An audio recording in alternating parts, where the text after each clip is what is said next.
मैं हर एक क्वेश्चन के साथ एक टैग भी लगा दूँगा कि वो उस चैप्टर के कौन से कॉन्सेप्ट को कैटर कर रहा है। लेकिन प्रैक्टिस ढंग से करनी है। ऐसा नहीं कि चालू हो जाए शुरुआत से लेके अंत तक वापस पूरा रिवाइज़ कर रहे हो, वैसे नहीं करना है। इसके लिए मैं खुद आपके लिए मॉक टेस्ट बना रहा हूँ, जो कि आपके specifically JEE mains April attempt के लिए ही रहेंगे।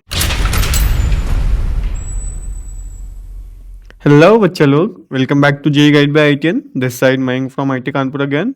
सो अब क्या है ना, अब अपना जनवरी का अटेम्प्ट हो गया है, तो अब अपना आएगा अप्रैल का अटेम्प्ट। तो अभी इस सिचुएशन में अपने पास दो केस है, क्या तो अपना अच्छा गया होगा या फिर अपना ख़राब गया होगा। तो इस वीडियो में मैं आपको दोनों ही टाइप के स्टूडेंट्स के लिए बताऊंगा। एक जिनको अपनी परसेंटाइल इंक्रीज़ करनी है अप्रैल अटेम्प्ट में, और दूसरी जिनका ये जनवरी वाला अटेम्प्ट ख़राब हुआ है और उनको अप्रैल वाला अटेम्प्ट अच्छा करना है। तो उसी के लिए अपन लोग इसमें एक स्ट्रैटेजी डिस्कस करेंगे 5 मिनट के अंदर। तो इस वीडियो को आखिर तक देखना, बहुत ही इंपॉर्टेंट वीडियो है। और इसमें मैं आपको अच्छे से बताऊंगा कि आप कैसे अपना अप्रैल अटेम्प्ट जनवरी अटेम्प्ट के मुकाबले बहुत अच्छा कर सकते हो। तो स्टार्ट करते हैं। तो सबसे पहले जनवरी अटेम्प्ट अपना ख़राब क्यों हुआ, इसमें 3 ही रीज़न हो सकते हैं। क्या तो आपकी सिली मिस्टेक्स हुई होंगी, या फिर कुछ कॉन्सेप्चुअल गैप्स आए होंगे, या फिर टाइम मैनेजमेंट का इशू होगा। तो सिली मिस्टेक्स में क्या होता है, अपन लोग जब भी कोई क्वेश्चन सॉल्व कर रहे होते हैं तो वो टाइम का जो क्रंच रहता है अपने सर पे, उस चक्कर में कभी कभी अपन लोग कैलकुलेशन एरर कर देते हैं, या फिर क्वेश्चन पढ़ने में गलती कर देते हैं। कभी कभी बोलते हैं कि आपको इनकरेक्ट बताना है, लेकिन आप करेक्ट वाला ऑप्शन मार्क कर देते हो। तो ये जितनी भी टाइप की एरर्स होती है ना, सिली मिस्टेक्स होती है, ये सब सिर्फ उस टाइम के प्रेशर के चक्कर में, लैक ऑफ फोकस में होता है। तो एक रीज़न तो ये है।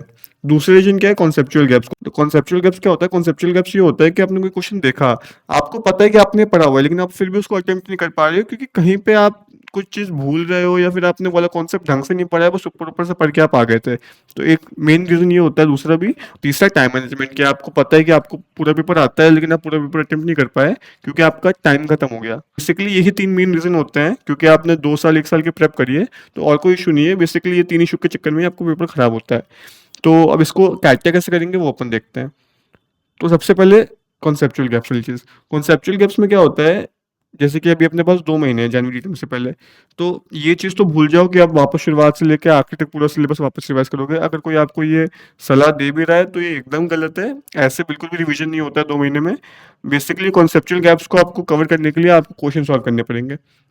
तो अपन लोग क्या करेंगे, अपन लोग बेसिकली अब से मैं आपका हर वीक में 3 से 4 वीडियो डालूँगा, जहाँ पे मैं हर एक चैप्टर के 10 से लेके 15 क्वेश्चन तक सॉल्व करूँगा, जहाँ पे हर एक क्वेश्चन उस चैप्टर के कॉन्सेप्ट को कैटर करेगा। मैं हर एक क्वेश्चन के साथ एक टैग भी लगा दूँगा कि वो उस चैप्टर के कौन से कॉन्सेप्ट को कैटर कर रहा है। तो इस तरीके से आप रिवाइज़ करोगे तो आपका क्या होगा, आपके क्वेश्चंस भी सॉल्व होंगे और आपका कॉन्सेप्ट भी रिवाइज़ हो जाएगा। बेसिकली आपको रिवीजन 2 महीने में ऐसा ही करना है, आपको हर एक कॉन्सेप्ट के क्वेश्चन सॉल्व करना है, उसी से आपका अप्रैल वाला अटेम्प्ट जो होगा वो अच्छा निकलेगा। तो अपन लोग एक सीरीज स्टार्ट करने जा रहे हैं, जहाँ पे अपन लोग ये करेंगे कि अपन लोग जेईई मेंस अप्रैल अटेम्प्ट के लिए, स्पेसिफिकली अप्रैल अटेम्प्ट के लिए, हर एक चैप्टर के 10 से 15 क्वेश्चन सॉल्व करेंगे, जहाँ पे हर एक क्वेश्चन किसी एक कॉन्सेप्ट को कैटर करेगा। तो इस तरीके से अगर आप रिवाइज करोगे तो आपका अप्रैल अटेम्प्ट पक्का अच्छा जाने वाला है, क्योंकि यही एक मेन रीज़न होता है जहाँ पे बच्चे लैग करते हैं। बच्चे पूरा पूरा रिवाइज करना चालू कर देते हैं, उस चक्कर में उनका पूरा रिवीजन भी नहीं हो पाता, एंड फिर वो वही चीज़ हो जाती है जो आपने जनवरी अटेम्प्ट में करी है। अपने को वो नहीं करना है, अपने को स्मार्ट रिवीजन करना है। ठीक है, कॉन्सेप्चुअल क्लैरिटी बहुत ज़्यादा इंपॉर्टेंट है, इसको ध्यान रखना। आगे चलते हैं। फिर आती है सिली मिस्टेक्स। सिली मिस्टेक्स के लिए क्या है, सिली मिस्टेक्स के लिए सिर्फ एक ही तरीका है, ये आपको सब बोलते होंगे, मैं भी बोल रहा हूँ, practice is the only way. मतलब टाइम मैनेजमेंट में सबसे ज़्यादा इंपॉर्टेंट ये होता है कि आप जितने ज़्यादा क्वेश्चंस अलार्म क्लॉक लगा के सॉल्व कर रहे हो, तभी आपकी वो सिली मिस्टेक्स खत्म होगी। क्योंकि सिली मिस्टेक्स कोई मिस्टेक नहीं है, वो आपकी गलती नहीं है, क्योंकि आपको कॉन्सेप्ट आता था, वो आपने जल्दबाजी में गलती कर दी। उसका सिर्फ एक ही तरीका है कि इन 2 महीनों में इतने क्वेश्चंस प्रैक्टिस कर डालो कि आपके जो सिली मिस्टेक्स है ये होना ही बंद हो जाए। और ये तब होगा जब आप अलार्म क्लॉक लगा के सेट कर रहे हो कि मेरे को इतने टाइम में इतने क्वेश्चन सॉल्व करने हैं। तो इस चीज़ को अच्छे से ध्यान रखना। इन 2 महीनों को पढ़ने पे वेस्ट मत करना, सिर्फ प्रैक्टिस करना। प्रैक्टिस भी ऐसे करना कि आपको हर एक क्वेश्चन का कॉन्सेप्ट पता हो, उस तरीके से आप प्रैक्टिस कर रहे हो। और टाइमर लगा के प्रैक्टिस करना, क्योंकि अब वो टाइम आ गया है कि जब आपको एक स्टिपुलेटेड टाइम पीरियड के अंदर अपना प्रैक्टिस करना चाहिए, तभी जाके आपका अप्रैल अटेम्प्ट जनवरी के मुकाबले और अच्छा होगा। तो टाइम मैनेजमेंट के लिए अपन लोग क्या करेंगे, mock test. Mock test is the only way. मतलब मॉक टेस्ट जितने आप ज़्यादा दोगे उतनी ज़्यादा आपकी प्रैक्टिस होगी, क्योंकि जब आपके सर पे टाइम क्रंच रहेगा। और सबसे इंपॉर्टेंट बात, अपन लोग क्या करते हैं, अपन लोग जब मॉक टेस्ट देते हैं तब अपन लोग साथ में अपने पास मोबाइल रख लेते हैं या कुछ रख लेते हैं, और अपन लोग गूगल से कर लेते हैं। वो चीज़ तो आप बिल्कुल भी नहीं करनी है। अपन को प्रॉपरली जैसे एग्जाम में अपन लोग देते हैं वैसे ही मॉक टेस्ट देना है। आप जितनी ज़्यादा मॉक टेस्ट दोगे उतना आपको फ़ायदा होगा, सिली मिस्टेक्स आपकी अवॉइड होगी और आपको जो क्वेश्चंस आते हैं और आप नहीं कर पा रहे हो टाइम के चक्कर में, वो भी आप कर पाओगे। सो आपको सिर्फ मॉक टेस्ट ही मॉक टेस्ट देना है।